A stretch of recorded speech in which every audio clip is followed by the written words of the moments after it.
Glória a Deus, bom dia, paz seja convosco.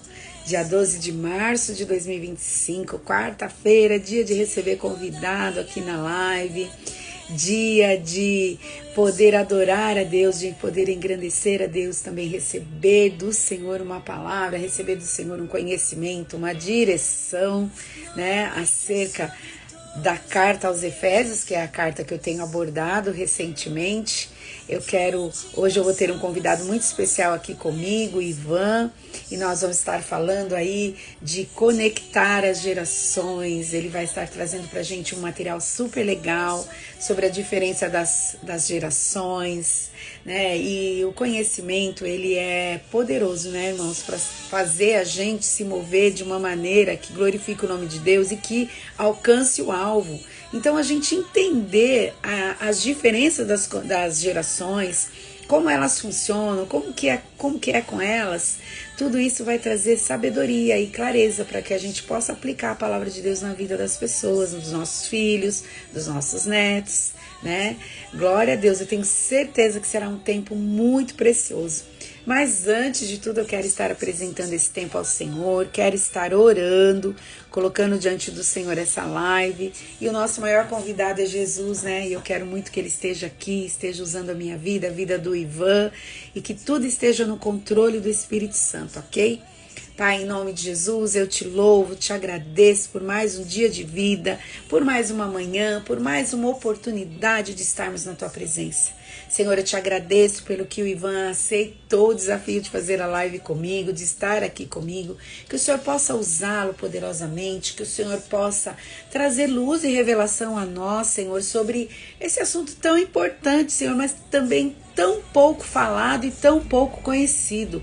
Que o Senhor se revele aos nossos corações através do que o Ivan vai falar, que o Senhor nos dê as estratégias, a sabedoria para lidar, Senhor, com os nossos jovens, com os nossos adolescentes, com as nossas crianças e até para entender a nós mesmos, Senhor.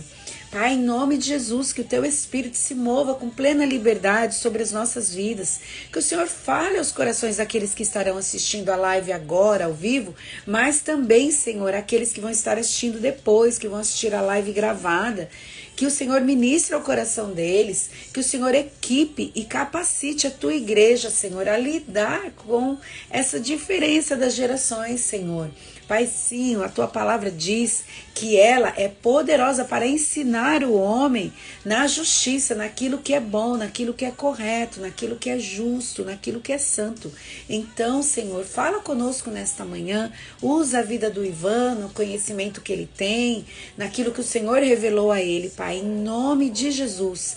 E onde quer que essa live for, que o Senhor se revele ao coração das pessoas, que o Senhor dê sabedoria, Pai querido, para os pais, para as mães, para os pastores, para os líderes de crianças, Senhor, para os professores, todos aqueles, Senhor, que tenham uma oportunidade, Deus, de ministrar ao coração dos adolescentes, dos jovens, das crianças, em nome de Jesus. Esteja no controle de todas as coisas, para a glória do teu próprio nome, Jesus. Amém.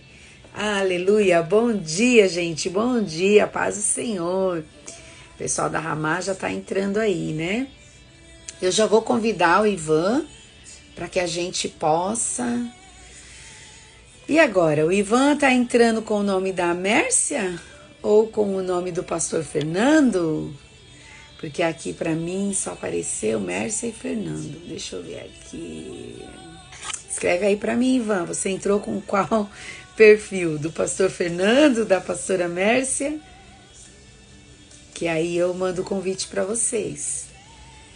É assim, gente, ao vivo é desse jeito mesmo. A gente vai tendo que se comunicar para resolver as questões aqui. Mas o Ivan, ele é um mestre da palavra de Deus, ele é um dos professores do Recria, que é o curso de restauração de adolescentes e crianças e jovens aí do Chamar, né? E ele fala desse assunto. Ele fez uma live junto com o pessoal do Recria, lá no YouTube, tá salvo lá. Depois eu até vou ver de novo a data dessa live, e se vocês quiserem assistir, tá lá disponível, né? E ele trouxe esse conteúdo aí da diferença das gerações. E eu achei tão interessante aquilo, porque a gente até já ouviu, né, falar geração Y, geração X, mas muitas vezes nós não entendemos quais são as diferenças entre elas. Ah, eu vou te aceitar, Ivan. E é sobre isso que a gente vai estar falando nessa manhã, baseado em Efésios 6, do verso 1 ao 4. Eu quero até ler o texto para vocês. Ah, o Ivan está entrando, glória a Peguei. Deus. Tava só É uma esperando o aventura, Ivan. convite. Sim, Bom dia, paz do bom dia, Senhor. Shalom, tudo bem? Tudo bem, graças a Deus. É um prazer te receber aqui, viu, Ivan? Poder falar com Amém, você que um bom. pouquinho desse assunto tão legal, tão interessante, né? Para mim, Sim, sim. você é o autor desse assunto, porque é a primeira vez que eu ouvi alguém falando disso com tanta graça, com tanta clareza sobre isso, sobre essas diferenças das gerações. Uhum. Toda vez que eu penso nesse assunto, eu penso, nossa, mas o Ivan, aquela live, aquilo lá que ele falou foi tão legal. E glória a Deus que você pode estar aqui com a gente. Estou muito Amém, que feliz. bom. Ivan, Graças a Deus. eu quero só ler o texto, tá? De Sim, Efésios 6, do verso 1 ao aham. 4. E depois é com você. Fica à Tudo vontade, tá bem. bom? Amém. O texto diz assim: filhos e pais, filhos, obedeçam a seus pais no Senhor, porque isso é o certo a fazer. Honre seu pai e sua mãe, esse é o primeiro mandamento com promessa. Se honrar pai e mãe, tudo lhe irá bem e terá vida longa na terra. Pais, não tratem seus filhos de modo a irritá-los. Antes, eduquem-nos com a disciplina e a instrução que vem do Senhor. Glória a Deus. Amém. Então, Ivan, eu vou precisar que você se apresente e sim, você vá falando e eu já volto, tá bom? tudo bem. Vamos lá, então. Bom dia, gente. Prazer, né? Meu nome é Ivan. Eu sou um dos professores do Ministério Recria. Então, através de uma live, a gente teve um convite aqui da pastora Rita para poder estar com vocês essa manhã, falando um pouquinho mais no Chave Mestra sobre como conectar as gerações. Então, eu vou falar um pouquinho para vocês sobre a diferença das gerações, é, como que cada geração muitas vezes entende e vê o mundo, e desta maneira, como que a gente pode conversar uma com a outra, e como fazer com que essa conversa seja assertiva, ok? Então, o nosso texto-chave aqui, ele fica em Efésios 6, de 1 a 4, certo? E o principal nesse texto aqui que a gente tem que levar em consideração é o que Paulo está tentando falar à igreja de Éfeso, ok? Então, quando ele dá esse conselho, ele não dá só à igreja de Éfeso esses conselhos aos pais e aos filhos, mas também lá aos colossenses. Então, quando ele fala a essa igreja, é porque é uma igreja que precisa de algumas admoestações, certo? Então, a gente lembrar ali sobre o que é profecia, a gente vai ver que a profecia ela vem para edificar, para consolar e para exortar, certo? Então, quando ele vem com essas orientações, ele vem com apenas um foco. O principal foco que ele vem é: eu preciso mostrar para a igreja como Deus vê isso e como eles devem agir, ok? Então, lembrando que essas igrejas não eram igrejas que eram cristãs, eram igrejas gentis, ok? Então, isso de cartas ele está trazendo orientações de Deus, certo? Que muitas vezes está já intrínseca na cultura judaica, certo? Só que ele traz isso para, então, o resto do mundo, ó, como Deus vê e como as coisas devem ser, ok? Então, a gente vê lá em diversos momentos em Êxodo, a gente vai ver em Gênesis, a gente vai ver depois Salomão também falando sobre isso, sobre a criação dos filhos, certo? Então, eu também convido vocês que tiverem interesse, gostarem dessa aula, gostarem do assunto. A gente teve uma aula lá com o pessoal do Recria, e eu tenho, teve uma live, teve uma aula sobre esse assunto, certo? Nós trabalhamos com libertação e cura interior focado em crianças e adolescentes e a formação, né, de líderes para cuidar desta nova geração, dessas outras gerações. Então, se vocês tiverem algum interesse, depois dá uma procuradinha aqui no link, vai ter certinho para vocês a página do Chamar, a página do Recria, para vocês poderem procurar direitinho como que funciona esse seminário, amém? Então, vamos já partir, eu já vou colocar aqui na minha apostila para a gente começar a conversar um pouquinho, sobre o centro, né, o principal fator aqui que a gente colocou aqui na live, que é conectando as gerações. Então, ao conversar com a pastora, a gente entendeu, certo, que é interessante trazer algumas coisas para vocês, porque, como ela mesma disse, era uma coisa nova para ela, né? Era algo que a gente não via muito na igreja. Eu estava até falando isso para ela, que é algo que eu acho até um pouco chato, porque assuntos que de verdade deveriam ser ministrados dentro da igreja, e deveríamos aprender isso dentro da igreja, muitas vezes não são omissos, né, à igreja. Então a igreja ela se preocupa com diversos assuntos e muitas vezes esquece da parte social, né, da prática do fruto do Espírito, de como que nós vamos exercer tudo que a gente aprendeu dentro da casa do Senhor, de todas as ativações que a gente teve, certo? De todo o conteúdo que a gente aprendeu, como que a gente coloca isso na prática. Então, uma das coisas que a gente busca nessa aula é de mostrar como que um pai deve entender o filho dele, como o filho deve entender o pai ou o avô, como deve entender um professor de escola e como eles devem seguir, ok?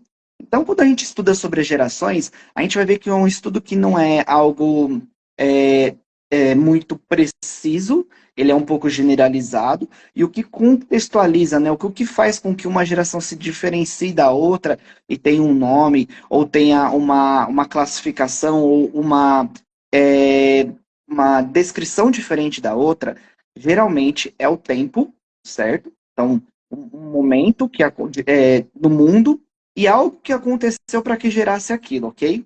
Então a gente começa a contar mais especificamente, temos estudos que eles começam a colocar ali desde 1900, 1800 e começam a classificar as gerações pelo aquilo que eles eram a partir daquela época, ok? Mas a gente vai colocar aqui o que é um pouco mais próximo da gente. Então, ali a partir mais ou menos de 1940.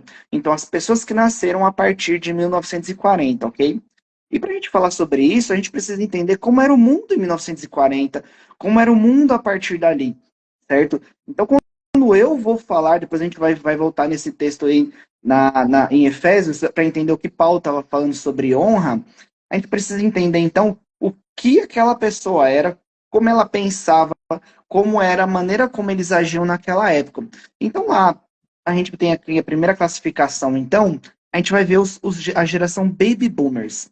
Não sei se você já ouviu falar sobre isso, né? Muitas vezes na escola a gente já ouviu isso, esse termo. Baby boomers são literalmente crianças bombas, né? A tradução. E elas são crianças que nasceram entre 1940 e 1960, filhos de pais que participaram da Segunda Guerra Mundial. Então vamos entender, gente, que a Guerra Mundial é algo que aconteceu e que tocou o mundo, certo? Foi uma atividade, né? Uma ação que aconteceu no mundo e que tocou todas as pessoas, certo? Então, quando eles classificaram essa geração sobre filhos nessa ótica, filhos que nasceram de pais que participaram da guerra. Então, para a gente entender como que acontecia, vamos imaginar essa geração que nasce de filhos de soldados, de filhos de pessoas que tiveram que ir para a guerra para proteger a sua família, para proteger o seu país. Então, pensem como que uma criança que nasce filho de militares, né, sobre um regime muitas vezes duro, sobre um ensino muito rígido, ok? Como que essa geração, então, como que os baby boomers nascem, né, e como eles se comportam no mundo. Então, uma das principais características dessa geração é que eles acabam sendo muito disciplinados, eles valorizam muito a estabilidade, ou seja, eles querem apenas um casamento, apenas uma casa, apenas um trabalho, a finanças deles, eles geralmente ela é bem estruturada. Então, essa característica, ela começa a dominar essa geração, ok? Então, essa geração, ela acaba, então, agora, tendo, por conta de uma guerra mundial, uma ação diferente de como talvez ela seria, certo? Então, a gente precisa entender que os fatores externos, eles influenciam, sim, na nossa geração, na nossa característica principal como geração, certo? Então, Qual era o ano, Ivan? de 1940 a 1960. Entendi. Tá? E aí, depois da geração dos baby boomers, a gente vai ter a geração famosa X. Muitas vezes a gente ouve isso, né? Muito, a geração X, a geração Y, a geração Z, e esses são os mais comuns porque tem muito mais a ver com a gente. Eu coloco que geralmente a geração dos baby boomers são dos nossos pais, né? que nasceram dos nossos avós. A geração X, a gente coloca aqui, né, muitos estudos, eles colocam bíblicos, eles colocam que geração geralmente é denominado entre 40 anos. Então, quando a gente vai ver na Bíblia, a gente vai ver que as gerações, geralmente, elas eram estabelecidas de 40 em 40 anos. Quando a gente vai ver aqui nesse estudo, a gente começa a ver que os fatores externos, muitas vezes, eles vão alterar ou vão modificar um pouco da qualidade, né, ou da característica daquela próxima geração, e acaba que o tempo diminui um pouco. Então há um aceleramento, né, uma diminuição vamos dizer assim, do término dessa geração para a transição para uma próxima, ok? Então a gente vai ver que nesse estudo ele coloca mais ou menos entre 20 anos, entre uma diferença entre uma geração e a outra, ok? 20 anos a diferença de uma para outra? Isso, basicamente 20 anos. Então acaba que geralmente um pai que era um baby boomer, né? Então, que nasceu entre essa data, então eu vou dar o meu exemplo. Os meus pais nasceram entre 40 e 60. Os meus pais, eles pegaram o finalzinho dessa geração baby boomer, mas eu não sou a geração X, né? Eu não nasci na geração X, eu nasci na geração Y. Então, muitas vezes a gente não vai pegar a próxima geração, certo? Então, há sempre essa diferença, muitas vezes. O que é pior ainda, porque dificulta ainda um pouquinho mais a relação entre as duas gerações, porque elas não se casam, elas não são próximas, ok? Só que o que a gente vai perceber também, principalmente, é que uma geração, ela é exatamente o oposto da outra. Então, quando a gente vê como foi a geração dos baby boomers, que era uma geração que buscava estabilidade, a gente vai ver, então, como que as características principais da geração X. A geração X, eles são geralmente nascidos de 60 a 80, certo? E elas são crianças que nasceram em meio ao quê? Principalmente ao movimento hippie, à guerra do Vietnã, a ditadura militar no Brasil, certo? E essas características vão moldar essa geração. O que faz com que essa geração ela não seja tão disciplinada quanto a anterior. Faz com que essa geração seja o quê? Um movimento de busca de liberdade de expressão, certo? Então, o que a gente vai entender lá e vai procurar e vai ver lá no movimento hippie? Uma geração que não quer mais se vestir totalmente bonitinho, quadradinho, certinho. Uma geração que não vai ter só uma relação com uma pessoa, mas que vai buscar ter relação com outras pessoas. Uma geração que começa a descobrir em psicotrópicos, né, em uso de drogas, talvez uma maneira de buscar a felicidade, ok? Então a gente vai ver que o que vai moldando essa próxima geração, aí também entra a questão da ditadura militar e entra a questão de anarquismo, ok? Mas a gente vai entrar em anarquismo mais para os anos 80. Mas você começa a perceber que uma geração que era totalmente controlada, uma geração anterior que era totalmente disciplinada, porque ela foi regida, né? Foi cobrada disso dos seus pais, porque foi o que eles aprenderam. Você percebe que na próxima geração é exatamente o contrário. A próxima geração ela busca lutar contra isso e ela se torna o oposto. Então a geração X ela possui menos otimismo do que a primeira. Ela tem uma visão mais cética e individualista. Ela busca a liberdade e o seu lugar no mundo, vendo que a anterior, né? E aí eu vou dar novamente o exemplo do meu avô. O meu avô, né, os pais o pai e a mãe da minha mãe. Meu avô, com 30 anos, ele já tinha a sua casa comprada e já cuidava dos seus filhos, já tinha um carro só, era bem estabelecido naquele trabalho dele. E o que a gente percebe? Que aquilo era o que ele entendia como felicidade, certo? A busca pela felicidade para ele era ter estabilidade. Já da geração, né, que veio depois disso, após, então os que nasceram de 60 a 80, então eu vou colocar aí que sejam talvez os meus primos, que são um pouco mais velhos do que eu, eles já entraram com uma característica diferente. Então, globalmente, o que definiu essas crianças de 60 a 80? Elas buscavam um pouco mais de individualismo, elas procuravam não uma felicidade para o próximo, mas uma felicidade para si próprio. Eles eram um pouco mais céticos e menos otimistas do que os primeiros. Então aí a gente começa a perceber que essa geração é uma geração que ela começa a se distanciar, né, do plano original de família, que era a constituição de um homem se unir à sua mulher, eles se relacionarem e juntos terem seus filhos. E aí, se você for ver lá em Gênesis e a complementação em Êxodo, é que aí é que o Senhor ordena a bênção, certo? Então, a bênção do Senhor é onde o homem crescer e multiplicar e dominar sobre a terra, ok? Então, a gente começa a descumprir aqui um dos principais mandamentos do Senhor, que é quando a gente começa a característica no mundo, começa a gerir sobre nós, né, fazer com que nós criar em nós uma característica que nos afaste do plano original de Deus, ok? Então isso é muito importante para a gente cuidar e para a gente entender isso quando a gente lida com as pessoas que nasceram nessa época, ok? Depois disso, entra a geração, famosa geração Y, que é a minha geração, que a gente é comumente conhecida como os millennials. Então, há um tempo atrás, até teve uns memes que saíram na internet sobre as pessoas que eram os millennials, né? Que teria aí mais ou menos entre 25, entre 25 não, mas entre 30 e 40 anos. E aí você percebe que muita gente colocava como os famosos tiozões, aquelas piadinhas dos anos 80 e 90, e aí que a gente achava interessante, e hoje as crianças olham e falam assim, nossa, o que é ouvir música como que fala? Não era um iPod antes do iPod, era um Walkman, sabe? Então a gente passou por isso, né? A gente transicionou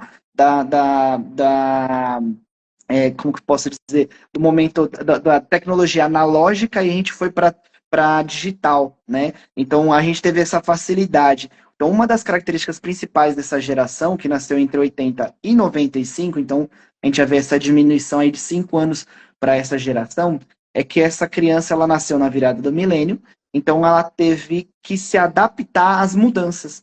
Então essa geração ela é muito mais adaptável do que as anteriores. Então a primeira ela era muito rígida, ela era muito certinha, ela só queria uma coisa. A segunda ela queria lutar pelos seus direitos, ela queria ir atrás da sua vida, da sua liberdade. E a gente percebe que essa geração, ela por conta disso, da característica dos seus ancestrais, ela então se torna muito adaptável. Ela começa então a viver uma vida onde ela pode participar de todas as coisas. Porque ela participou do analógico, participou do digital, aquele boom, anos 2000, o mundo vai acabar, o mundo não vai acabar, e aí o que vai acontecer? Então, essas crianças, elas são um pouco mais adaptáveis, ok? Então, ela vai sair de um mundo, então, analógico e vai para o digital. Essa geração, ela é muito mais, então, flexível, muito mais aberta a mudanças, ok? Então, isso no trabalho, isso no relacionamento, isso numa igreja. Então, ela não é mais aquela criança ou aquela pessoa, né, que ela fica parada, centrada em alguma coisa. Se aquilo não tá bom para ela, ela vai buscar outra, né? Ela ainda não é de mudar tão rápido, ela ainda é resistente à mudança, mas é um pouco mais aberta à mudança do que a geração anterior, certo? Ela começa a desenvolver também por conta disso, ela se torna multitarefa. Então, essa geração começa a perceber que antigamente, então, você fazia uma coisa, como eu posso dizer, uma mãe limpando uma casa, ela se concentrava ali em varrer a casa. Então, ela estava ali varrendo a casa. Quando você vê nessa geração, essa família, essa pessoa que está limpando a casa, ela está ouvindo música, ela está muitas vezes deixando as coisas para cozinhar, ela está varrendo a casa, ela está falando no celular, então ela começa a desenvolver algumas características diferentes das gerações anteriores. Não estou dizendo se isso é bom ou ruim, ok? Mas é o que acaba acontecendo com essa geração. Ela se torna também mais preparada para lidar com situações problemas. Elas não se imaginam uma vida inteira parada no mesmo trabalho. Elas não se pegam mais parada morando no mesmo lugar a vida inteira. Então a gente começa a perceber que essa geração ela começa a se tornar um pouco mais maleável, ok? Porém, oi, pode eu tenho falar. percebido também que eles já não se importam com algumas coisas que era tão importante para nós, né? Por Uhum, exemplo, eles não se importam em ter uma casa. Para uhum, eles morar de aluguel, tá tudo bem. Alguns deles nem querem ter um carro. Para quê? Eu vou de Uber, exatamente. eu vou de metrô. Eles Sim. pensam em morar próximo do metrô para não precisar ter um carro, comprar um carro, ter a responsabilidade de ter um carro. Exatamente.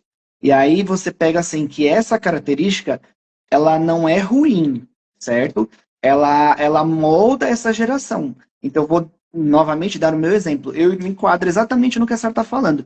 Eu não tenho interesse algum em ter carro, né? Eu não tenho esse interesse. Por quê? Porque eu tenho a facilidade de pegar um Uber, de pegar um transporte público. Eu sou maleável, eu posso ficar 2 horas num trem para chegar num lugar, para ir para um restaurante, para poder ir para a casa de alguém, para ir para uma igreja. Mas eu prefiro ficar 2 horas no trem, onde eu vou ter uma dinâmica de entrar, de sentar, de levantar, de sair, subir, do que de ficar 2 horas, por exemplo, no trânsito. Então a gente vai perceber que, por exemplo, tem gente que não tem essa facilidade, né? Que acaba se prendendo muito a essas coisas, porque ela tinha essa comodidade, então ela buscava o seu carro próprio. E Então era um a sonho, geração né, anterior, Ivan? sim, Era a um geração sonho anterior das gerações buscava aí, passadas. exatamente. E aí ele buscava, então, ter esse objetivo concluído, então, de ter esse carro. E a partir do momento que ela tinha esse carro, ela falava o seguinte: pô, eu vou usufruir desse carro, né? Então eu vou para todo lugar. E aí você começa a perceber que as próximas gerações vão vindo exatamente como eu expliquei no começo, sempre o oposto. A próxima geração, então, é onde a gente começa a ter um pouco mais de uma diminuição maior ainda de tempo, né? Então, tem estudiosos que dizem que ela entra entre 95 e 2000 e ela para entre 2000 e 2010, no máximo. Então, a famosa geração Z, certo?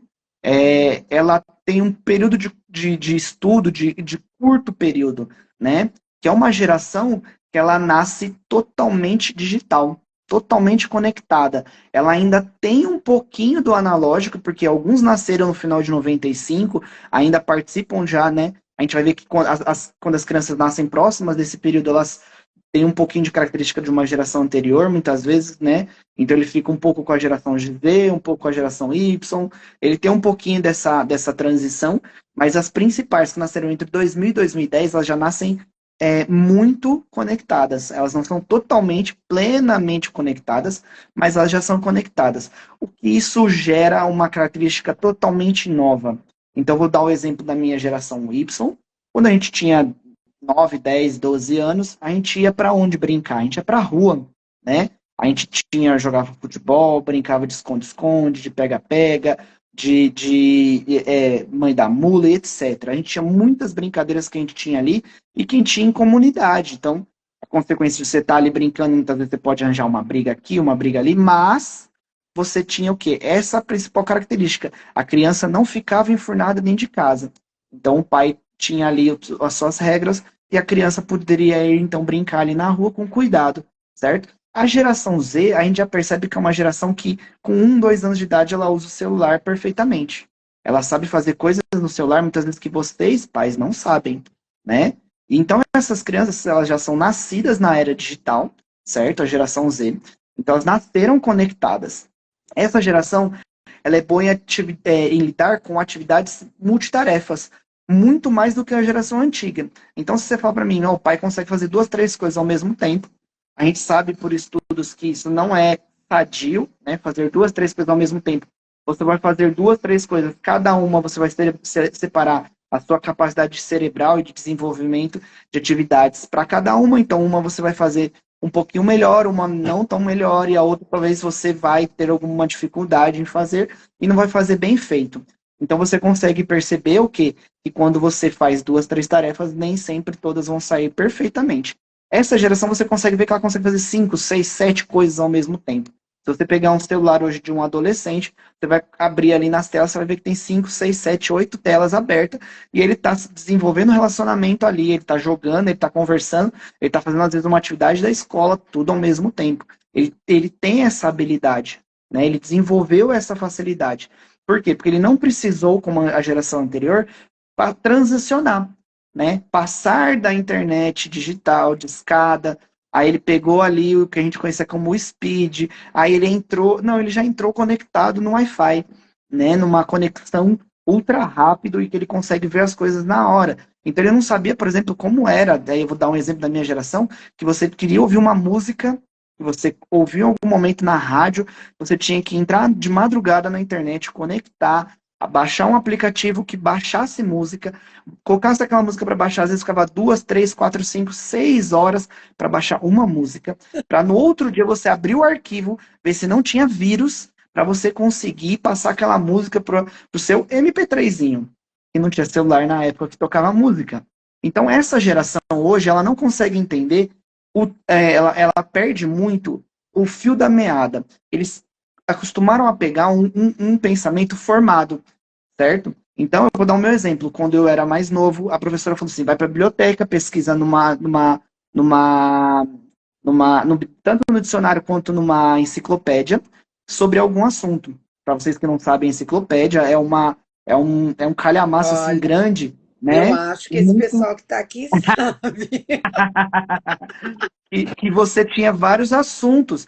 O nosso famoso Google, né? Hoje você vai lá, a gente até fala, vai lá e dá um Google e você Isso. pesquisa sobre alguma coisa e você descobre. Então, o que acontece? Essa geração, ela acostumou a primeira, a anterior a Millennial, a formar um pensamento desde o início e concretizá-lo.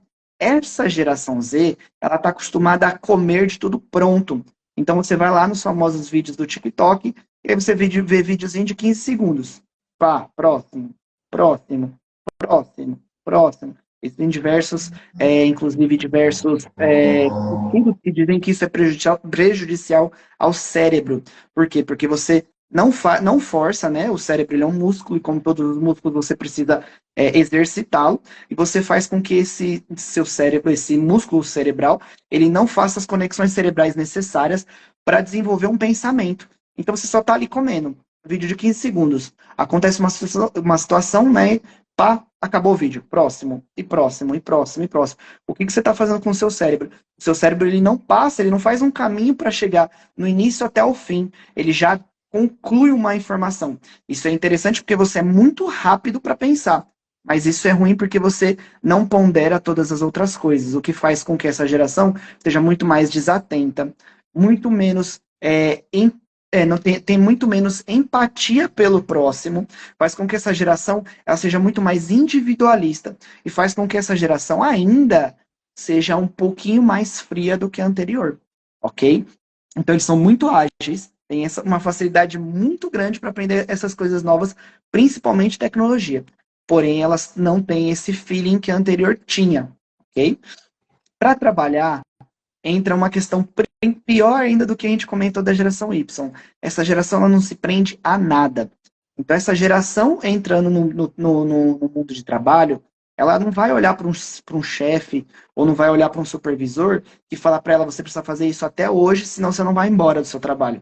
Essa geração vai falar simplesmente, eu não vou fazer isso e eu estou indo embora sim. E eu vivenciei isso. Eu tenho uma colega minha de novembro até janeiro, ela participou de 4 empregos. Ela trabalhou em 4 lugares diferentes, certo? Ela desempenhava o trabalho, mas qualquer coisinha que ela via ali que não era de acordo com o que ela queria, ela espirrava, ela ia embora. Então, assim, é uma geração que ela é muito mais ágil, só que é uma geração que ela não, como não teve dificuldades, né? O mundo para ela não tem dificuldade, né, de alcançar as coisas, então eles têm tudo na palma da mão, eles não entendem ou como foi pra gente conseguir coisas, né? Então, por exemplo, sei trabalhar, sair com 14 anos, 15 anos, começar a trabalhar, esperar o meu primeiro salário, né? Juntar aquele famoso carnezinho ali daquela grande empresa que tem no Brasil, que fazia as vendas, para poder conseguir comprar o meu primeiro celular, certo? E hoje você vê pais dando celulares de última geração para os seus filhos com 8, 9 anos de idade.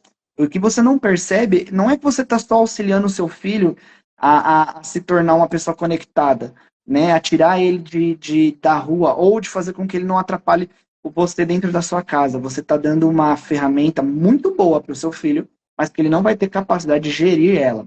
E aí isso vai servir provavelmente lá para o futuro, mais para destruição do que para construção de coisas boas para ele, ok? E Oi, aí, Ivan, eu acho pode falar. assim, uma coisa, às vezes é difícil entender a mentalidade deles, né? Assim, eu lembro quando a gente começou a insistir para o meu filho tirar carta e ele não tinha interesse nenhum em tirar carta.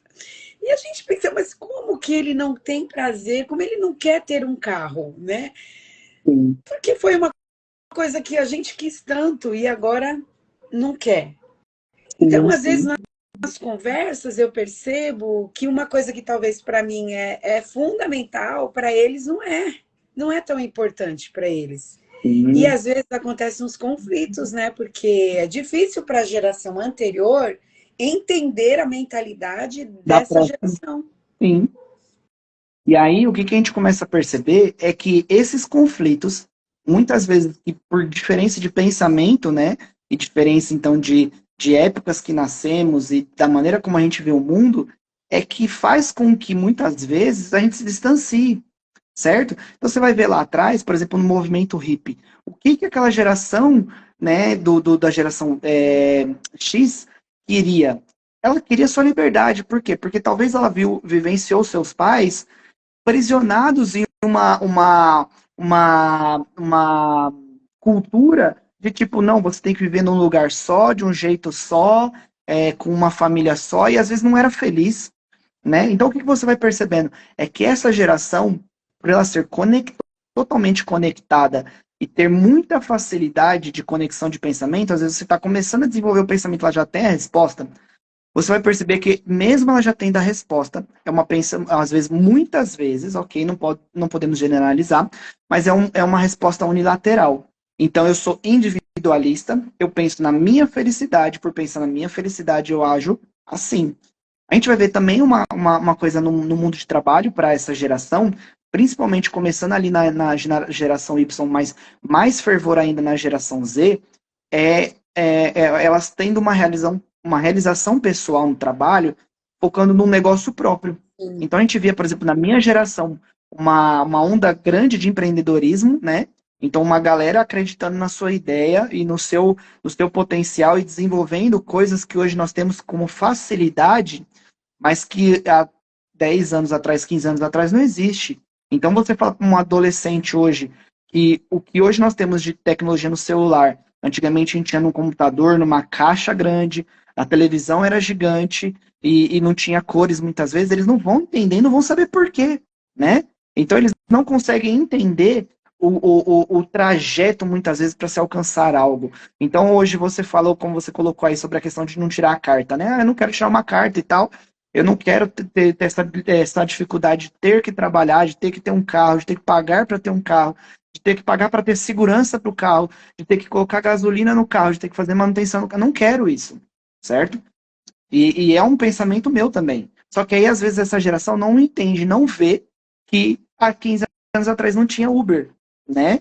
Então, se não fosse a geração Y, se não fosse essa geração se movimentar e entender, então, a necessidade de muitas pessoas que não gostariam, não poderiam ter um carro, então, a partir desse momento, então, eu vou ver essa necessidade, eu vou trabalhar em prol disso, e aí eu desenvolvi, então, um aplicativo que eu posso fazer com que o carro pegue você na sua casa, leve você até onde você quiser, e você me paga uma taxa para isso, que é muito mais barato do que você ter o carro. Entende? Então, essa geração, por uma individualidade, né, não olhando um contexto geral, ela acaba desenvolvendo uma coisa que abranja todo mundo, certo? Porém, o foco é sempre né, a facilidade para ele próprio. E aí a gente vai entrar, então, no que a gente tem aqui para o finalzinho, o que a gente chama de geração alfa. E aí a gente entra uma situação muito complicada, porque o estudo da geração alfa não está concluído, né? É uma geração que nasceu a partir de 2010. Então, se você colocar aí hoje, são as nossas crianças, né? Eles têm no máximo 15 anos. Eles estão nas escolas ainda, né? Então, a gente vai perceber que essas crianças são muito mais conectadas, muito mais rápidas e práticas do que ainda anterior foi, só que elas são muito mais introspectivas, elas são muito mais sozinhas, né? Elas são muito mais individualistas, elas têm muito mais dificuldade de relação social, certo? Ainda mais com o advento da pandemia nos anos 2020. Por isso que eu acho que é uma geração que ainda não tem fechado esse seu estudo. Eu ainda acredito que elas vai haver mudanças, porque a pandemia mexeu muito com o mundo, né? Que foi aí nos anos 2020. Então, eu acredito que essa geração vai ter aí esse gap de 2010 a 2020 no máximo, e 2020 para frente nós vamos ter que analisar e ter um pouco mais ainda de cuidado com a próxima geração. Essa geração alfa ela é conhecida como a iGeneration. A gente não pode falar os nomes das marcas, mas a gente sabe por quê exatamente. Então, ela quer dizer que essa geração é totalmente conectada. Então, você vê hoje televisão conectada, você vê hoje geladeira conectada, você vê hoje aspirador de pó conectado, você vê hoje relógio conectado, você vê óculos conectado, você vê as pessoas vivendo um mundo totalmente digital, ok? Desde o nascimento. Então, essa geração é a que tem mais afinidade com a tecnologia. Elas fazem delas coisas muito ágeis, faz dessa geração coisas muito ágeis. Então, por exemplo, antigamente, para a gente enviar uma carta, para a gente conversar com um familiar que morava longe, a gente tinha que fazer uma carta. Às vezes você não sabia ler e escrever, você tinha que trazer uma pessoa que transcrevesse a sua carta, ela escreveria por você, né? Aí você pegaria um endereço, você enviaria uma carta que demoraria às vezes 2, 3, 4 semanas. Eu já vivenciei isso de mandar cartas, então demora às vezes quase 2, 3, 4 semanas, se você não manda hoje no famoso Sedex aí, né, de ir rápido ao local, para chegar aquela informação, muitas vezes, por exemplo, você informar a família que fulano morreu. Hoje, em segundos, você pega o seu celular, você vai lá e você conecta ele na internet, em segundos você abre um aplicativo de mídia social, você faz um post, em menos de um minuto, qualquer pessoa tem capacidade de saber o que está acontecendo com você, ok? Isso é bom por um ponto, mas isso é ruim por outro ponto, né? Essa facilidade faz, novamente, como a gente comentou ali atrás, com que essa geração não tenha crivo sobre o que vai escrever, sobre o que vai postar, sobre o que vai falar. Então é onde a gente começa a verificar e perceber que essa geração perdeu uma parte na sua conexão cerebral e fazer com que ele pensasse se aquilo era sadio para eu postar para que todo mundo visse ou não. Né? Então a gente não precisa desenhar, mas vocês entendem o que eu estou falando. E a gente começa a vivenciar essa dificuldade nessa geração, certo? Então essa geração, ela tem muitas facilidades, mas ela também tem muitas dificuldades. E as principais é que elas são cada vez mais egoístas, cada vez mais introspectivas, cada vez pensando menos no próximo e cada vez mais enxergando tudo como facilidade. Então, quando os pais começam a conversar ou ter relacionamento com essas próximas gerações, então a Z e a Alfa, ele precisa entender que eles esperam tudo muito rápido, porque é o que o mundo gerou isso neles. Eles são muito ansiosos, eles têm que fazer, eles são ávidos por novidade. Ele não consegue pegar, fica 2 segundos sem pegar no celular e abrir para ver se alguém mandou uma mensagem. Porém, eles não conseguem entender a responsabilidade de você ter uma conversa sadia, né? Eles não conseguem entender que você está sentado com o pai e com a mãe na cama ou no sofá ou na mesa é muito importante para gerar o seu caráter, né? Então os pais precisam ficar muito atentos se a ferramenta smartphone é uma ferramenta de progresso para a família ou se é uma ferramenta de retrocesso, né? Então cabe ao pai saber se realmente isso vai auxiliá-lo na criação do seu filho ou se isso vai fazer com que o seu filho se perca no futuro. Então, a gente precisa entender, né, que o que consegue conversar. Como eu consigo conversar com uma geração desta? Como eu consigo falar? Então, eu acho que o principal toque, né, o principal dica que a gente pode dar para esses pais, ou para esses avós, ou professores, ou pastores, líderes lá ali das salinhas, que conversam com essas crianças, com essas gerações, né? Ou que também crianças que querem entender os seus pais, é que primeiro para que você entenda o seu pai, e aí a gente vai conectar com o nosso texto lá, é que você tenha empatia. No mundo a gente chama isso de empatia, ok? Mas a gente vai ler lá na Bíblia e eu vou falar para vocês como que é a palavra para os cristãos, como que Deus coloca, qual é a palavra que a gente coloca em vez de empatia. Então vamos lá abrir a Bíblia de novo. A gente tinha falado lá, né? A pastora tinha aberto no começo da live, lá em Efésios 6, certo? Então a gente leu lá Efésios 6, do 1 ao 4, é o texto base para a nossa conversa aqui, certo? Só que eu vou focar lá no verso 2. Eu abri aqui em outra Bíblia, deixa eu só chegar nela aqui. No verso 2, ele começa com uma palavrinha, que é a palavra honra, ok? Então a gente vai pausar aqui para a gente poder falar um pouquinho sobre honra. Gente, para quem não sabe, ok? A Bíblia ela não foi escrita em português, certo? A Bíblia ela foi escrita em duas línguas principais, na verdade em três principais, que era o aramaico e hebraico e em grego, ok? Então, o Antigo Testamento, ele foi escrito em aramaico e hebraico. Então, geralmente os escritos basicamente são feitos antes do nascimento de Jesus, ok? E o do Novo Testamento, ela é escrito em grego após a vinda e morte de Jesus, ok? Então a gente coloca aqui a Bíblia ela é determinada, né, é determinada de antes e depois de Cristo, ok? Só para a gente entender basicamente aqui.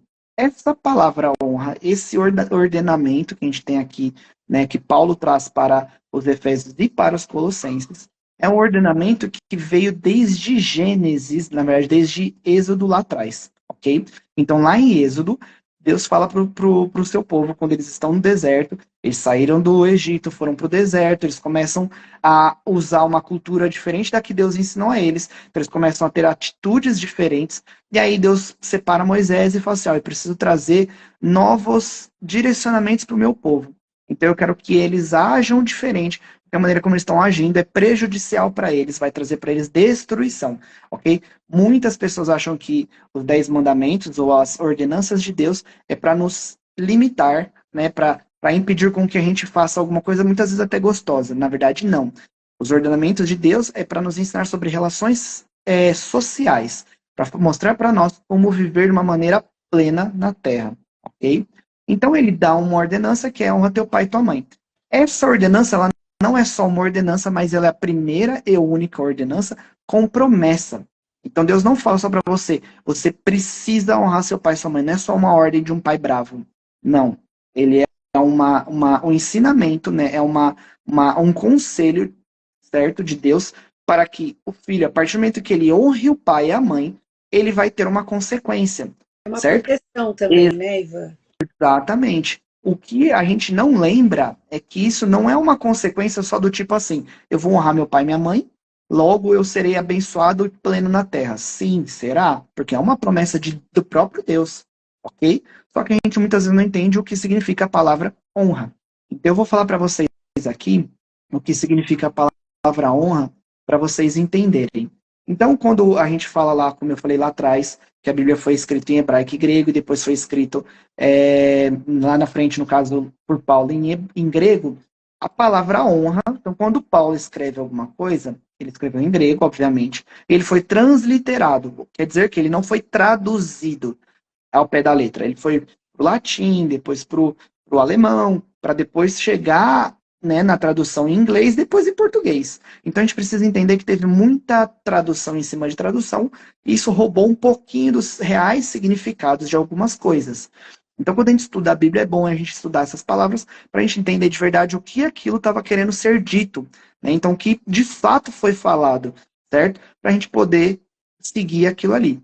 Então, a palavra honra, né, em grego, é a palavra timão. E aqui eu não estou falando do Corinthians, viu, gente? Pelo amor de Deus, por favor. A gente está falando aqui de uma coisa santa. A gente não está falando de uma coisa que não é santa, né? A gente está falando de coisas boas. E aí, essa palavra timão. Cuidado com as palavras. Você vai perceber que essa palavra timão, ela tem alguns significados bem legais, ok? Então eu separei aqui os mais legais para vocês entenderem o que Paulo estava falando. Então, essa palavra significa estimar, fixar valor, reverenciar e venerar, ok? Então, quando Paulo está falando para um filho, ele está falando o seguinte: a partir do mandamento de Deus lá atrás, ele está falando assim: estimem os seus pais, fixem valor aos seus pais, reverenciem eles, venerem eles. Agora vamos voltar. Uma pausa. Como que um cristão vai mandar você venerar um homem? Então a gente já descarta essa possibilidade, ok? O nosso entendimento de veneração a um ser celestial não cabe a essa situação. Então Paulo não estava mandando eu venerar neste sentido, ok? Então reverenciar.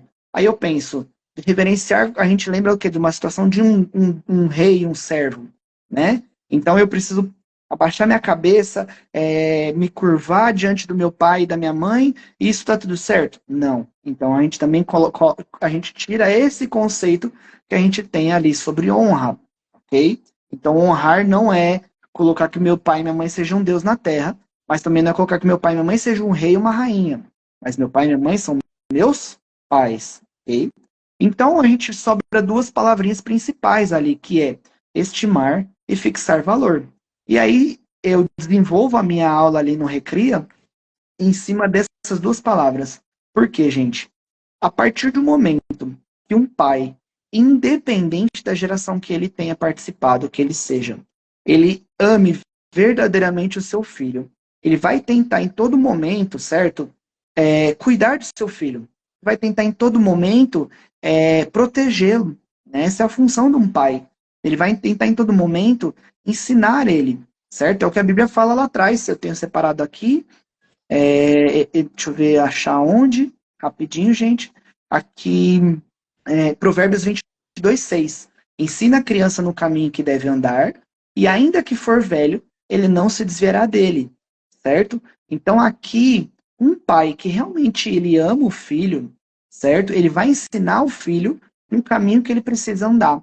Então a responsabilidade do pai quanto ao filho é de mostrar o caminho que ele deve seguir na vida inteira. Isso não só no caráter, mas isso também em profissão, isso também em maneira como ele lida com as pessoas, em maneira como ele vê Deus, em maneira como ele vê a sociedade, em maneira como ele se vê, né, ele vê a si próprio. Isso tudo depende dos pais, ok? Mas a gente está falando aqui então dos filhos, vamos rapidinho. Então, quando a gente fala para que o filho estime valor ao pai, né, que ele fixe um valor, certo? Para traduzir para os dias de hoje, para as crianças de hoje em dia, a gente vai colocar o seguinte: quem aqui gosta de Marvel? Quem aqui gosta de super-herói? Todo mundo gosta. Todo mundo vai no cinema para assistir, para ver o Capitão América, o Hulk, para ver o Homem-Aranha. Então, o que a criança precisa ver no pai? Ver no seu pai, na sua mãe, o seu super-herói, ok? Em palavras bíblicas, ele precisa olhar para o seu pai, para sua mãe, com a visão que Deus o vê. Até porque a Bíblia garante para a gente que nós não somos o que nós fazemos, certo? Nós somos o que Deus diz que nós somos. Então, se Deus diz que eu sou rei e sacerdote, se Deus diz que eu sou santo e repreensível, é assim que eu devo ver meu pai e minha mãe, ok? Então, eu não tenho que olhar o meu pai e minha mãe pelo que eles fazem, mas eu tenho que aprender a olhar meu pai e minha mãe porque Deus diz que eles são. E a partir desse momento, entendendo que eles são reis e sacerdotes, então é que eu preciso ouvir dizer: bom, se Deus diz que eu preciso honrar o meu pai, ou seja, segui-lo, a partir desse pressuposto, eu preciso entender que eles são sim. E aí eu preciso segui-los, independente de suas ações. Ok? A Bíblia não fala, pai, honre o seu filho. Ok? Ele vai falar, filho, honre o teu pai e a tua mãe. Então a ordenança é para os filhos. Filhos, olhem para os seus pais como se fossem o seu super-herói, aquela pessoa mais importante da sua vida, aquela pessoa que realmente, quando ela pede ou ela fala qualquer coisa, você vai sair e você vai fazer. Porque é dessa pessoa, é a partir desse relacionamento sadio com essa pessoa, é que vai provenir e vai sair dali a bênção para você viver a sua próxima vida, a sua própria vida. Então é a partir do momento que eu honro meu pai e minha mãe, ou seja, que eu olho para eles com a visão de como Deus os vê, e aí a partir disso eu acabo tendo uma relação sadia com eles, não cobrando deles o que eu esperava como pessoa, mas olhando para eles com o olho de Deus, é que aí eu consigo então honrá-los conforme a ordenança bíblica e então obedecê-los e aí fazer o que eles pedem, etc. A gente sabe ali que na Bíblia, gente, continua as dicas, né, de Paulo. Paulo ele está trazendo dicas ali não só sobre relacionamento de marido e esposa, de pais e filhos, filhos e pais, mas de servos e senhores. Então, Efésios 6 ali no seu comecinho, ele é muito legal, porque ele fala sobre relacionamento social, sobre como nós devemos nos relacionar, né, como um servo tem que olhar para o seu senhor, como um senhor tem que olhar para o seu servo, né, para um chefe, como um filho olha para o pai, como o pai deve olhar para o filho. E o principal, como a gente viu ali no verso 4, é E vós, pais, não provoqueis a vossos filhos a ira, mas criai-os na disciplina e na admoestação do Senhor. Isso quer dizer o quê? Eu não posso, como pai, simplesmente ordenar para o meu filho, vai e faz isso porque eu estou mandando. Não. Eu tenho que olhar para o meu filho como Deus olha para ele e gerar no meu filho o caráter de Cristo. Então, quando eu percebo que meu filho vai fazer uma coisa errada, eu preciso admoestar, ensiná-lo, ok? Lá a gente vai ver na aula, no que a gente dá ali no Recria, eu vou focar um pouco mais na questão do ensinamento, e essa palavra ensinamento lá em hebraico, ele vai falar o quê? Que é um treinamento dia após dia, que é sem parar. Então você, como pai, tem que treinar seu filho no caráter que ele tem que seguir todos os dias. Então, se aquela criança tem problema de mentira, o pai ele tem que ensinar todo dia que aquilo é errado e por que aquilo é errado e qual é a consequência desse erro. Ok? E eu trabalho em escola, não sei se vocês sabem, há mais ou menos uns 17 anos, e o que eu vejo em cada uma dessas gerações que eu vivenciei ali. Então, eu já vivenciei a Alfa, já vivenciei a Z, já vivenciei um pouco da Y, que era a minha, é que você percebe que cada vez mais as gerações têm menos respeito pelos mais velhos. Elas não conseguem olhar para o mais velho e respeitá-lo, e muito menos honrá-lo, ok? Eles não conseguem entender o poder ou o porquê que precisa ter regras. Então, falta-se muito empatia, falta-se muito zelo, falta-se muito cuidado com a criação dessas crianças, porque elas não sabem limite, elas não conseguem ver a diferença entre o bom e o ruim, e muito menos elas não conseguem ouvir ordenanças, ou seja, saber por que aquilo está certo ou que está errado. E isso acaba gerando nela, muitas vezes, o distanciamento social. Né? Quem vai querer estar perto de uma criança que ela não consegue seguir regras? De uma criança que não sabe se relacionar com pessoas mais velhas?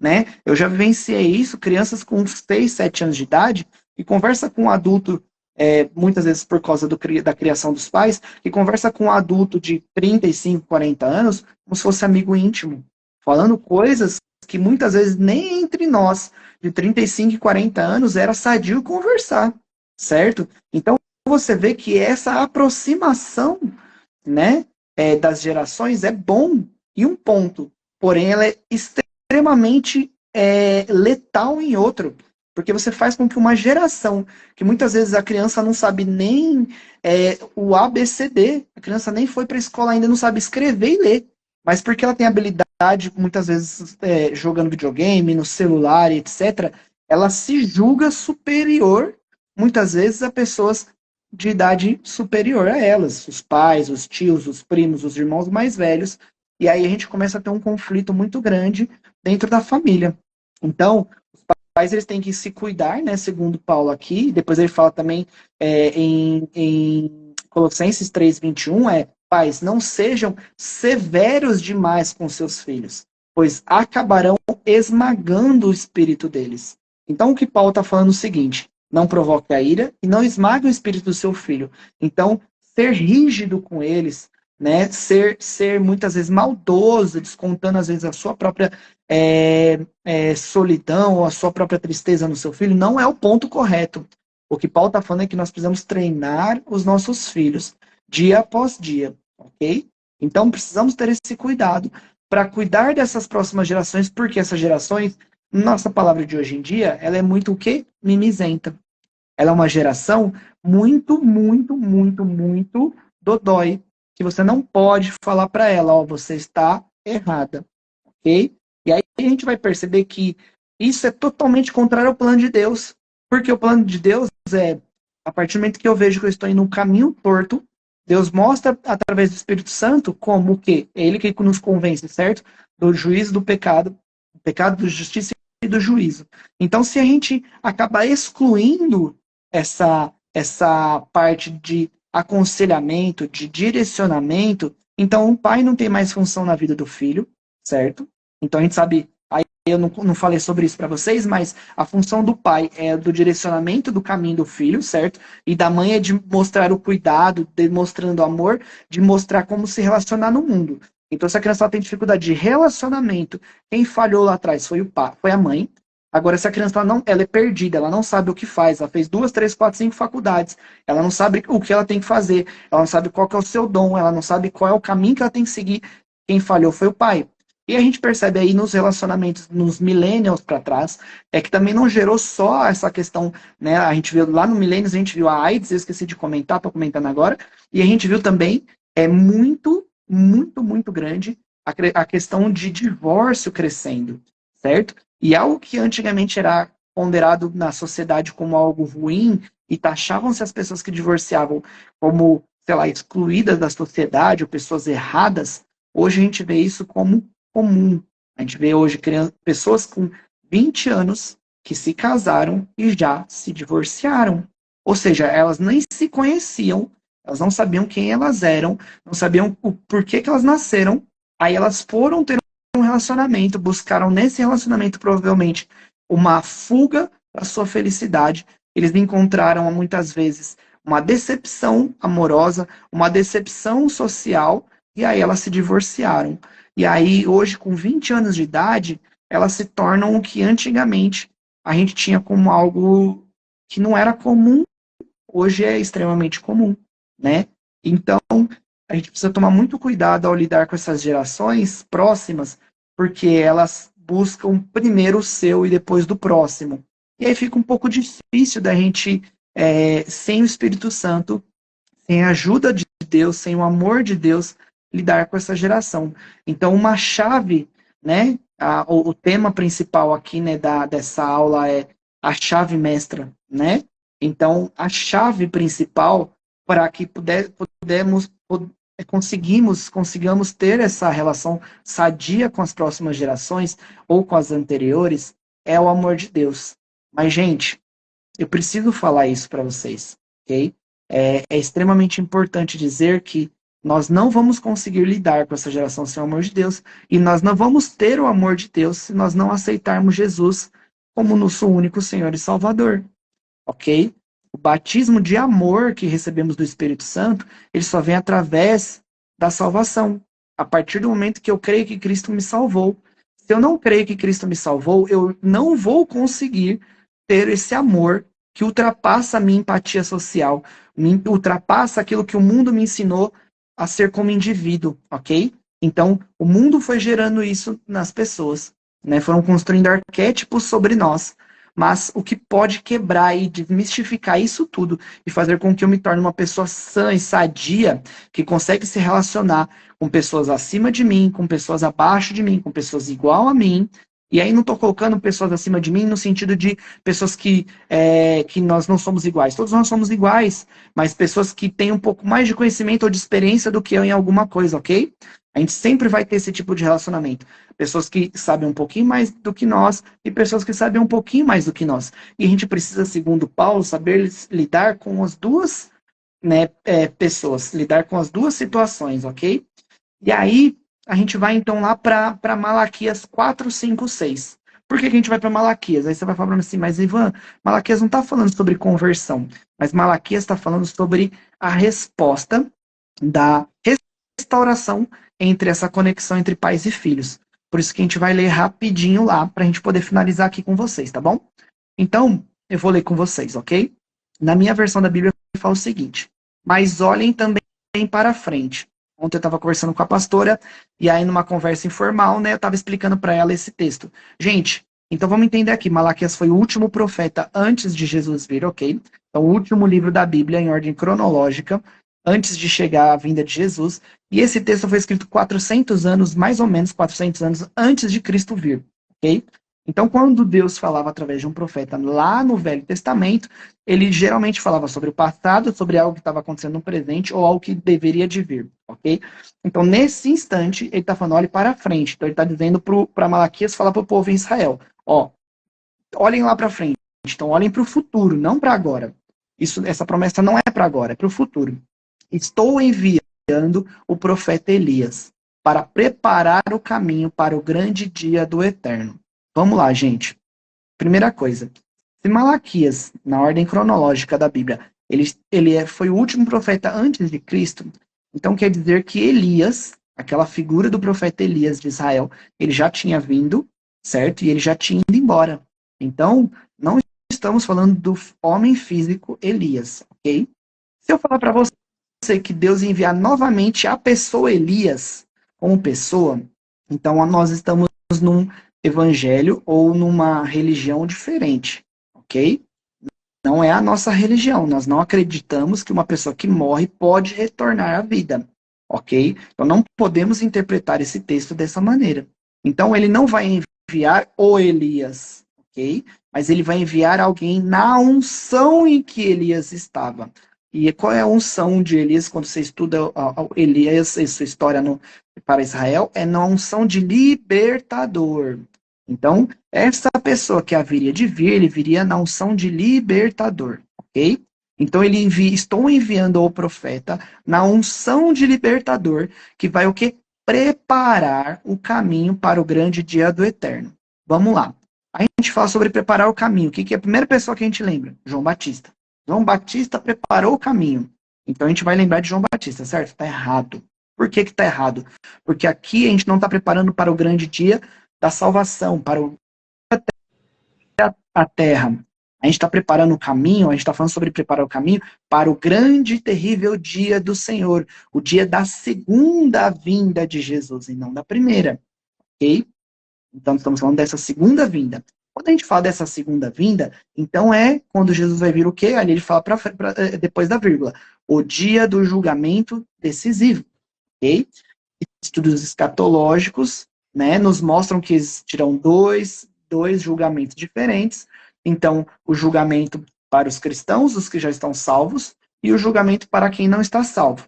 Segundo João 3, 16, 17 e 18, a palavra mesmo de Jesus diz que aquele que crê em mim já está salvo, quem não crê já está condenado, ok? Então, esse julgamento que ele fala aqui não é um julgamento decisivo para salvação, mas sim para pesar as obras dos seus filhos, ok? Então, só para a gente cristãos, né? Isso, exatamente, para os cristãos. É o famoso julgamento do trono branco. Então, a gente precisa ter isso em mente, ok? Então, quem haveria de vir depois de Malaquias para preparar o caminho, para fazer que esse caminho esteja plano até esse dia? Vamos continuar lendo que a gente vai descobrir quem é. Ele, já começa aqui, com E maiúsculo. Quando fala E maiúsculo, a gente já sabe, né? Mas vamos continuar lendo. Ele vai convencer os pais a cuidar dos seus filhos, e os filhos a olhar com respeito para os pais.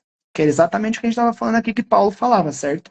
Então, quando Paulo falou sobre isso, ele estava falando o quê? Sobre uma unção, certo? Sobre uma graça, sobre um favor que Deus depositaria sobre o homem, certo? Em suas relações sociais, para que o homem conseguisse, então, o pai se relacionar com o filho e o filho com o pai, onde o pai ele vai cuidar do seu filho e o filho vai olhar com respeito para o seu pai. E é exatamente o que a gente está falando aqui, ok? Agora vamos lá. Ele vai convencer. Ele quem, gente? Aqui nós estamos falando da primeira vinda do Cordeiro. Quando Jesus vem como o Cordeiro de Deus que tira o pecado do mundo, ok? A partir do momento que Jesus vem como um Cordeiro e ele morre ali na cruz, a partir da sua morte, inaugura-se na terra um ministério muito importante, que é o de restauração, ok? Antes da morte de Cristo, não havia restauração completa entre o homem e Deus. Por quê? Porque o homem ele escondia o pecado. Ele só ia lá e ele escondia o pecado. Exatamente.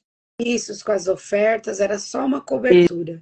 Exatamente. Não havia perdão de pecados, mas havia, então, um esconder, ok? Por quê? Porque essa era a função de Jesus, assim como diz o próprio João Batista.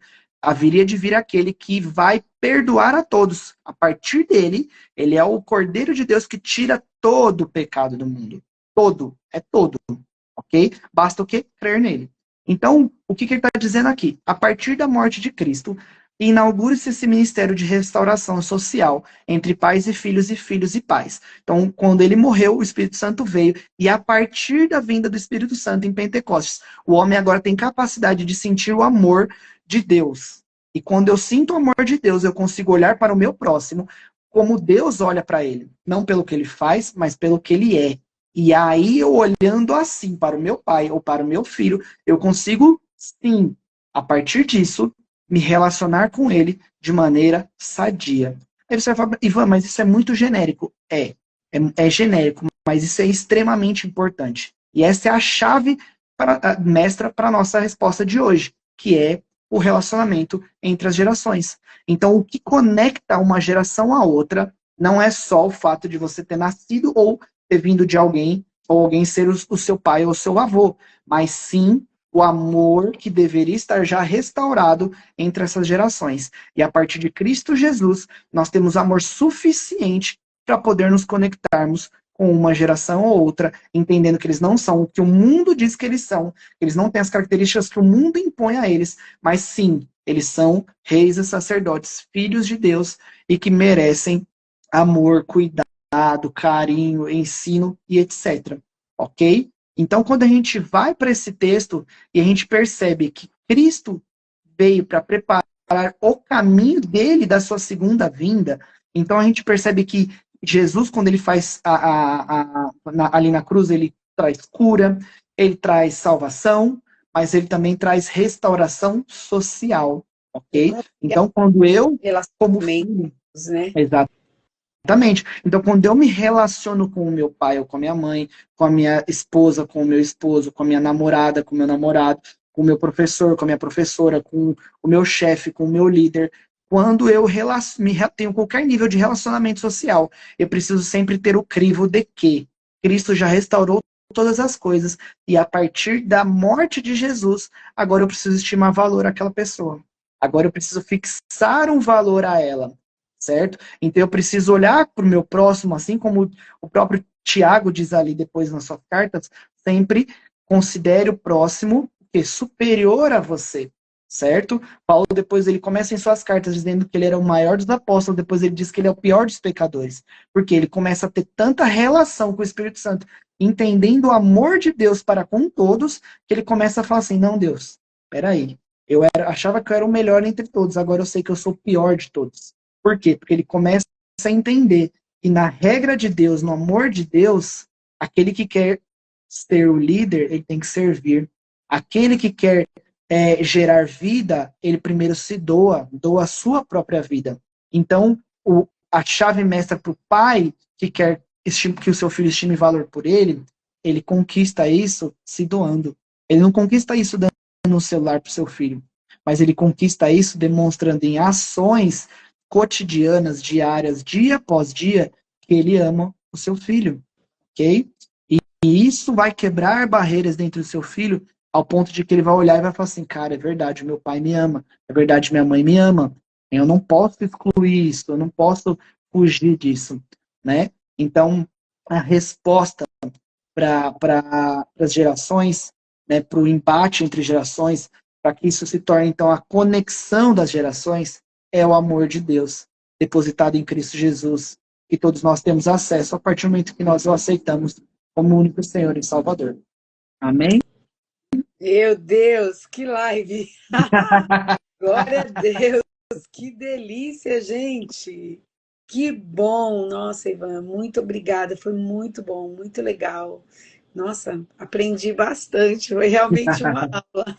Que bom. Bom, que Deus fale nos corações, né, Ivan? Porque é um Sim. desafio ser pai. Você ainda não é pai, né?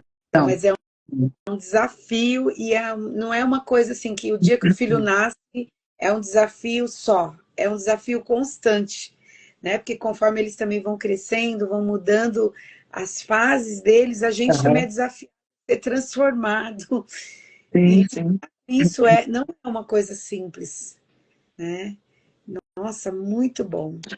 Muito bom, muito E eu vejo isso não só, né, numa relação de pais e filhos, mas também, no meu caso, ali na escola ou muitas vezes na igreja, a gente vê quando a gente vê as crianças, os filhos dos líderes, etc., essa dificuldade, né, de relacionamento mesmo, né? Só que a gente percebe que isso, infelizmente, o mundo roubou. E não é só na geração que está hoje, mas a gente vai vendo que vem roubando aos é poucos, verdade. né? Então, lá atrás, quando ele começou a desmistificar que o relacionamento, que o casamento tinha que ser um só, depois o relacionamento de casamento de um homem com uma mulher era o sadio, hoje a gente vê relacionamento, casamento de homem com homem, mulher com mulher.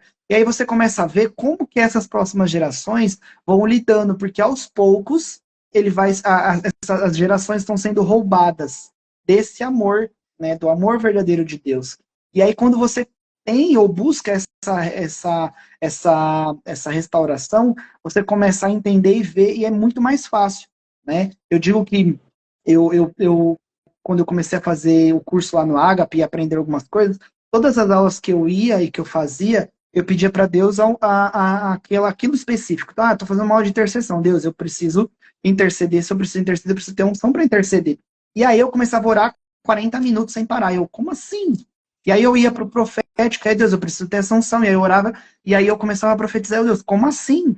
Então, gente, a gente precisa entender que os dons de Deus para nós, né, os presentes que Deus nos deu, ele está à nossa disposição a qualquer momento.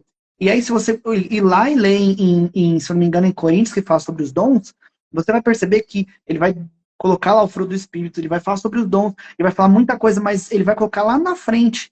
E aí tem até música do Renato Russo sobre isso, que o principal deles é o amor. Exato. O que vence, né, o que fala mais alto do que todos os dons, do que a prática e o exercício da vida cristã nos dons, é o amor. Né? Se não tivéssemos amor, de nada valeria. Então, o que acontece? O que nós precisamos entender é que a Bíblia também nos aconselha a buscarmos o dom, né? Buscarmos os dons que nós queremos. Então, o que eu aconselho a vocês, né, nesse dia é: busquem do Senhor o dom principal, que é o amor. Se vocês tiverem o amor como o amor de Deus, o amor ágape, nada vai parar você como cristão. Amém? Amém. Que delícia de live, gente. Que bem. Glória a Deus. Até passamos um pouquinho aí do horário, né? Nossa, estava muito bom. E eu falei, não vou nem interromper ele, vou deixar ele. Tentando correr aqui. Eu entendo que o pessoal também está recebendo, que foi muito bom e precisava concluir o assunto, né? E foi muito bom. Gente, não esquece de curtir a live assim que eu postar. Eu quero que o Ivan ore por nós ainda, mas não esquece de curtir. Vai lá no meu canal no YouTube, A Chave Mestra. Se inscreve lá no canal, curte, compartilha, comenta. Vamos enviar essa live para outras pessoas, porque eu entendi que foi muito edificante e nós todos precisamos dessa palavra, precisamos desse entendimento, né? Isso vai facilitar a nossa vida nos relacionamentos e principalmente o relacionamento da família, né, Ivan? Porque adianta você ganhar o mundo inteiro e perder a sua casa, perder os seus. Exatamente. Então, se a gente não consegue aplicar as verdades do reino dentro da nossa casa, não é real aquilo que nós pregamos, que nós ensinamos, que nós conhecemos, como é que a gente vai conseguir fazer isso lá fora? Exato. Então, e a gente vê que é um jargão cristão, né? Mas a gente vê que o nosso primeiro chamado, nosso primeiro mandamento é a nossa família, é a nossa casa, né? E quando Deus nos cobra, antes dele cobrar a gente lá na igreja, como a gente é na igreja com os nossos irmãos, ele vai nos cobrar de como nós somos dentro de casa, certo? E não adianta nada, exatamente o que você falou, o que adianta eu ganhar o mundo inteiro e perder a minha alma? Mas vamos repassar isso agora com esse pensamento de família. Então, o que adianta eu ganhar o mundo inteiro, ok? Com o meu trabalho que seja, porque a gente trabalha com excelência como se fosse para Deus, ok? Independente se é um trabalho santo ou não, a gente trabalha para Deus. O que adianta eu ter um relacionamento sadio com o mundo, mas se eu perco a minha casa, se eu não consigo relacionar com a minha esposa, se eu não consigo relacionar com meus filhos, né? Se eu perdi eles para as drogas, se eu perdi eles para o crime, se eu perdi eles para qualquer outra coisa. Então, precisamos lembrar que a profecia de Malaquias, de Jesus, né, quando Jesus vem, é para a restauração das famílias. Então, é importante, sim, antes de eu ganhar, de eu ser pastor, antes de eu ter qualquer cargo na igreja, é de ganhar os meus filhos, não para mim apenas, mas para Deus, ok? Para que eles sejam de Cristo, para que eles realmente tenham o caráter transformado como o caráter de Deus. Essa é a nossa principal missão na Terra. A partir do momento que você se une, um pai e uma mãe, né, um homem com uma mulher, a principal missão de vocês é formar família e fazer com que o seu filho lá, segundo a palavra, não só cresça e multiplique, mas edifique sobre a terra, né?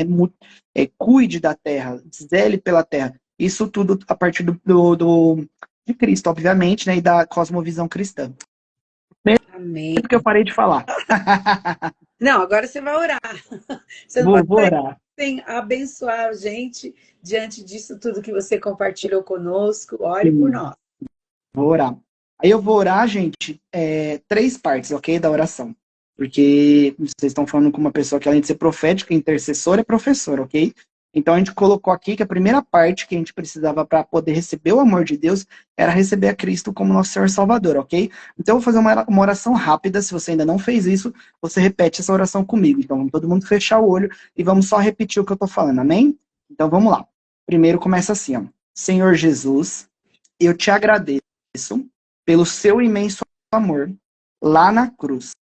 E eu te peço hoje que o Senhor me invada com esse amor. Jesus, eu te reconheço como único e supremo Senhor e Salvador. A partir de hoje, eu quero ser o seu filho. Amém. Jesus, a partir de hoje, nós nos tornamos os seus filhos. E por sermos seus filhos, segundo a sua palavra, nós somos herdeiros com Deus e co-herdeiros com Cristo Jesus. E temos acesso a tudo, exatamente tudo o que Jesus tinha acesso. Por isso eu te peço que, em nome de Jesus, como o Senhor nos orienta a pedir dons, que nós sejamos cheios com o seu amor ágape. Aquele amor com que faz que nós olhemos para o próximo com honra.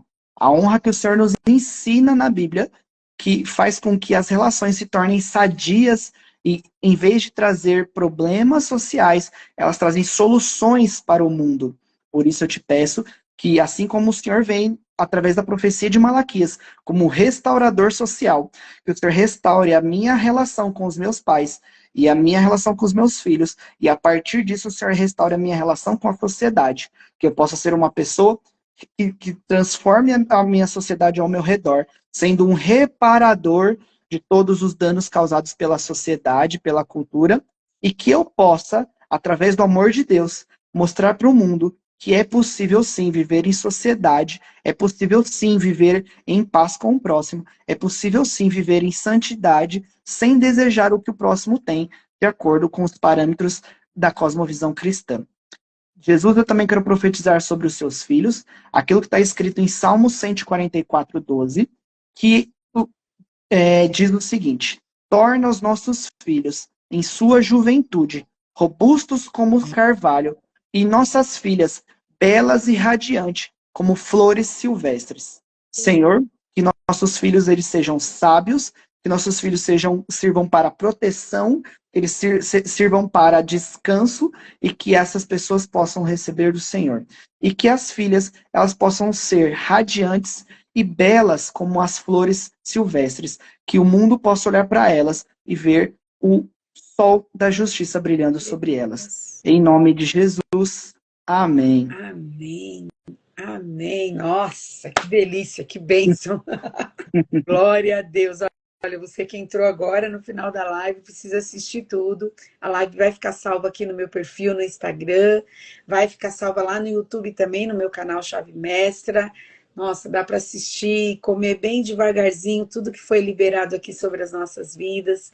Ivan, muito De obrigada, que nada. Deus te abençoe, que o Senhor venha expandir cada vez mais o conhecimento, a sabedoria que Ele tem liberado sobre a sua vida, para que você seja também uma referência, né, nos lugares onde você está, que você seja uma referência, Amém. né, de modelo de gente de Deus, de homem de Deus, para também iluminar, mostrar o caminho para algumas pessoas, né, que estão precisando tanto. Que o Senhor te honre, que o Senhor te abençoe. Muito obrigada. Né? As palavras não são suficientes para expressar a minha Amém. gratidão diante de tudo que a gente recebeu aqui. Muito obrigada, viu, Ivan? Amém. Deus é bom. Glória a Deus, Amém, o gente. tempo todo. Obrigado por tudo e nos vemos lá no Recria se vocês quiserem, tá bom? Isso mesmo. Beijo. A paz, Ivan. Deus abençoe, gente. Boa semana e sexta-feira eu estou de volta aqui na live, falando de Efésios, abordando o capítulo 5, tá bom? Deus abençoe. Tchau, gente. Tchau, tchau. Paz.